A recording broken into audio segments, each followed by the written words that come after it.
നമസ്കാരം. വിഴിഞ്ഞം തുറമുഖത്തിന്റെ പ്രശസ്തി നിലവിൽ ലോകത്തിന്റെ നെറുകയിൽ തന്നെ എത്തിയിരിക്കുകയാണ്. ട്രയൽ റൺ അടക്കം വിജയകരമായി പൂർത്തീകരിച്ചിരിക്കുകയാണ്. കഴിഞ്ഞ ഒരു മാസത്തിനുള്ളിൽ 17 കപ്പലുകൾ തുറമുഖത്ത് നങ്കൂരമിട്ടു.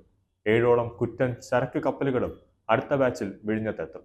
ഇതോടെ ഒക്ടോബറിൽ അവസാനം വിഴിഞ്ഞം തുറമുഖം കമ്മീഷൻ ചെയ്യാനാകുമെന്നാണ് പ്രതീക്ഷിക്കുന്നത്. ഒക്ടോബർ അവസാനത്തോടെ നടക്കുന്ന കമ്മീഷൻ ഉദ്ഘാടനത്തിന് ഇന്ത്യൻ പ്രധാനമന്ത്രി നരേന്ദ്രമോദി എത്താൻ സാധ്യത ഏറെയാണ്. കൂടാതെ വിദേശകാര്യമന്ത്രി എസ് ജയശങ്കറും കേന്ദ്ര ആഭ്യന്തരമന്ത്രി അമിത്ഷാ അടക്കം എത്തും. കൂടാതെ വിദേശ രാജ്യങ്ങളിൽ നിന്നും ഭാരതത്തിന്റെ പ്രത്യേക ക്ഷണം സ്വീകരിച്ച് നേതാക്കൾ എത്താനുള്ള സാധ്യത തള്ളിക്കളയാൻ ആകില്ല എന്നത് ഒരു കാര്യം ഉറപ്പാണ്. കൂടാതെ വലിയ രീതിയിൽ ഒരു ഗ്രാൻഡ് പരിപാടിയായിട്ട് തന്നെ നടത്താനാണ് BJPയും അതോടൊപ്പം തന്നെ കേന്ദ്ര സർക്കാരും ആലോചിക്കുന്നത്.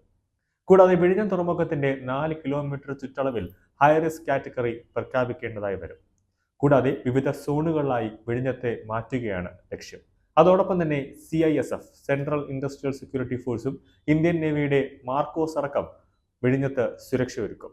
NST കമാൻഡോ അടക്കം വിഴിഞ്ഞത്ത് 24 മണിക്കൂറും സുരക്ഷാ സന്നാഹങ്ങളുമായിട്ട് ഉണ്ടാകും. സെപ്റ്റംബർ 26 വരെ വിഴിഞ്ഞം അന്താരാഷ്ട്ര തുറമുഖത്ത് ചെറുതും വലുതുമായ 17 കപ്പലുകളാണ് നങ്കൂരമിട്ടിരിക്കുന്നത്. അദാനി പോർട്ടുമായി ഏറ്റവും മികച്ച ബന്ധം പുലർത്തുന്ന മെഡിറ്ററേനിയൻ ഷിപ്പിംഗ് കമ്പനിയുടെ കപ്പലുകളാണ് ഏറ്റവും കൂടുതൽ തുറമുഖത്തെത്തിയത്. MSCയുടെ ക്ലൗഡ് റിഗാർഡെ വിഴിഞ്ഞത്ത് അനായാസം നങ്കൂരമിട്ടതും ആഗോള ശ്രദ്ധ നേടിയിട്ടുണ്ട്. ട്രയൽ റൺ സമയത്ത് തന്നെ 2 കപ്പലുകൾ ഒരേ സമയം വാർഫിൽ ഡ്രാഫ്റ്റ് ചെയ്യാൻ കഴിഞ്ഞതും തുറമുഖത്തെ മറ്റൊരു പൊൻതൂവലായി. ഇനി 7ഓളം കപ്പലുകളാണ് അടുത്ത ബാച്ചിലായി വിഴിഞ്ഞം തുറമുഖത്തേക്ക് എത്താനായി കാത്തിരിക്കുന്നത്. ഒപ്പം MACയുടെ ഒരു പ്രാദേശിക ഓഫീസ് വിഴിഞ്ഞത്ത് പ്രവർത്തനം ആരംഭിക്കാനും സാധ്യത കൂടുതലാണ്. നിലവിൽ 800 മീറ്റർ ബെർത്ത് കൂടി സജ്ജമായതോടെ കൂടുതൽ കപ്പലുകൾക്ക് ഒരേ സമയം നങ്കൂരമിടാൻ അനായാസം കഴിയും. ട്രയൽ റൺ വിജയകരമായി പൂർത്തിയാക്കുന്ന സാഹചര്യത്തിൽ ഒക്ടോബറിൽ തന്നെ തുറമുഖം കമ്മീഷൻ ചെയ്യാനാണ് നീക്കം. ഇതോടെ ചരക്ക് വിനിമയത്തോടൊപ്പം വാണിജ്യ അടിസ്ഥാനത്തിലുള്ള വിനിമയവും തുറമുഖത്ത് സാധ്യമാകും. രാജ്യാന്തര തുറമുഖത്തിന്റെ നിർമ്മാണ പ്രവർത്തനങ്ങൾക്കായി 2100 കോടി രൂപ നബാർഡിൽ നിന്നും വായ്പ എടുക്കുന്നതിന് നടപടികളായതായി വിഴിഞ്ഞം രാജ്യാന്തര തുറമുഖ കമ്പനി അധികൃതർ പറഞ്ഞിട്ടുണ്ട്. ഇത് സംബന്ധിച്ച് വിസിലും നബാർഡും കരാറിൽ ഒപ്പുവെച്ചിട്ടുണ്ട്. VISL MD doctor Divya S അയ്യറും NABARD Kerala circle chief general manager Baiju കുറുപ്പും ചേർന്നാണ് കരാറിൽ ഒപ്പുവെച്ചത്.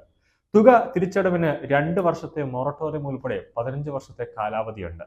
വായ്പയ്ക്ക് പ്രതിപക്ഷം 8.4% പലിശ. എന്തായാലും രാജ്യത്തിന്റെ നെറുകയിൽ തിലകം ചാർത്തുന്ന വിഴിഞ്ഞം തുറമുഖം പദ്ധതി എന്തായാലും ഒക്ടോബർ അവസാനത്തോടെ കമ്മീഷൻ ചെയ്യുമെന്നത് കേന്ദ്ര സർക്കാരിനെ സംബന്ധിച്ചിടത്തോളം നമ്മുടെ കേരളത്തെ സംബന്ധിച്ചിടത്തോളം ഏറ്റവും മികച്ചൊരു പൊൻതൂവൽ കൂടിയാണ്. അതുകൊണ്ട് തന്നെ നരേന്ദ്രമോദിയുടെ ഒരു രീതി അനുസരിച്ച് വിദേശ രാജ്യത്തെ ലോക രാജ്യങ്ങളിലെ നേതാക്കൾ ഇതിൽ പങ്കെടുക്കുമെന്നത് ഒരു കാര്യം ഉറപ്പാണ്. നമുക്ക് ആ സാധ്യത തള്ളിക്കളയാൻ പറ്റില്ല. കാരണം നരേന്ദ്രമോദിയുടെ വിദേശ രാജ്യങ്ങളിലെ നേതാക്കളുമായിട്ടുള്ള ബന്ധം അങ്ങനെയാണ്. വിഴിഞ്ഞം തുറമുഖം യാഥാർത്ഥ്യമാകുന്നതോടുകൂടി മറ്റ് ലോക രാജ്യങ്ങളിൽ നിന്ന് തന്നെ നമുക്ക് എത്താൻ അവിടെ ലോക രാജ്യങ്ങളിലേക്ക് പോകാനുള്ള ഒരു സംവിധാനം ഉണ്ടാകും. അതുപോലെ തന്നെ ഒരുപാട് കപ്പലുകൾ ഉണ്ടാകും. ഒരുപാട് ജോലി സാധ്യതകൾ, ഒരുപാട് ഇറക്കുമതി കയറ്റുമതി ഉൾപ്പെടെ എത്തും. അതുകൊണ്ട് തന്നെ അത് ഇന്ത്യയുടെ രാജ്യത്തെ സംബന്ധിച്ചിടത്തോളം അത് രാജ്യത്തിന്റെ സമ്പദ്ഘടനയ്ക്ക് തന്നെ ഏറ്റവും വലിയൊരു നേട്ടമാകുമെന്ന കാര്യത്തിൽ സംശയമില്ല. അതുകൊണ്ട് തന്നെ ഇതൊരു വലിയൊരു ഗ്രാൻഡ് ഫംഗ്ഷനായിട്ട് തന്നെ അരങ്ങേറുമെന്ന കാര്യത്തിലും പ്രത്യേക ക്ഷണം സ്വീകരിച്ച് ലോക നേതാക്കൾ എത്തും എന്ന കാര്യവും നമുക്ക് തള്ളിക്കളയാനാകില്ല എന്നത് ഉറപ്പാണ്.